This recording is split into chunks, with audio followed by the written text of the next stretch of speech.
عبداللہ بن مسعود رضی اللہ تعالیٰ عنہ کا ایک اثر ہے، فرماتے ہیں کہ ما من حرف او آیت الا وقد عمل بها قوم او لها قوم سيعملون بها۔ یہ بھی قرآن کا وہ جو توسیعی پہلو ہے نا،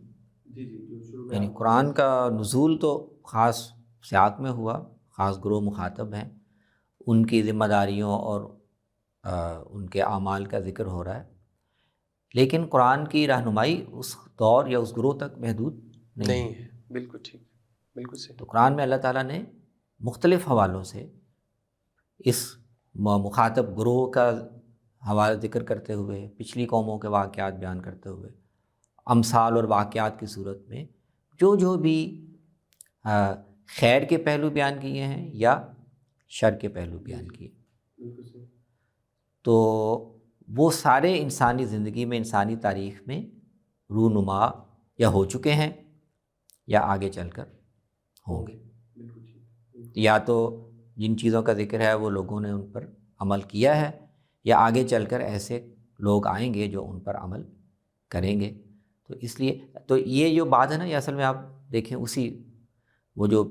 بالکل شروع میں ہم نے پچھلی نشست میں شاید دیکھا تھا کہ اس سے واضح ہوتا ہے، یہ اس قرآن میں تم سے پہلوں کے بھی احوال ہیں، وَخَبَرُ مَن بَعْدَکُم،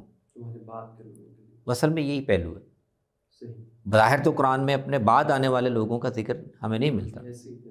پچھلی قوموں کے واقعات کا ذکر ملتا، لیکن اصل میں انہی کا بطن یہ ہے، واقعات اور قومیں پچھلی ہیں، یہ اس کا ظہر ہے،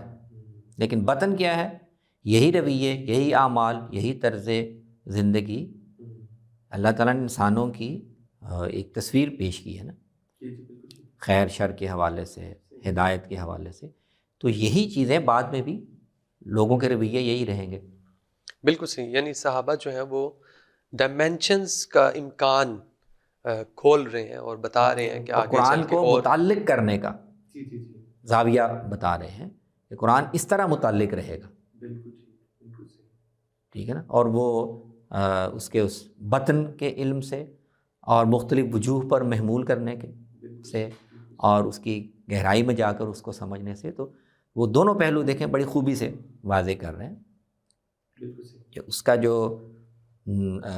نزول ہے اس کو اس کے سیاق میں دیکھنا اور اس کی دلالتوں کو صحیح طرح سمجھنا وہ بنیادی ہے، لیکن اس کو وہاں تک محدود نہ رکھنا اور استنباط کے ذریعے سے، تدبر کے ذریعے سے اس کو بعد میں آنے والے ادوار میں بھی ریلیونٹ رکھنا، یہ دونوں پہلو اہل علم کی غور و فکر کا اور علم کا اور جستجو کا مرکز ہونے چاہیے، تاکہ ایک زندہ کتاب کی حیثیت سے یہ قیامت تک جو ہے چلے، قائم ہے۔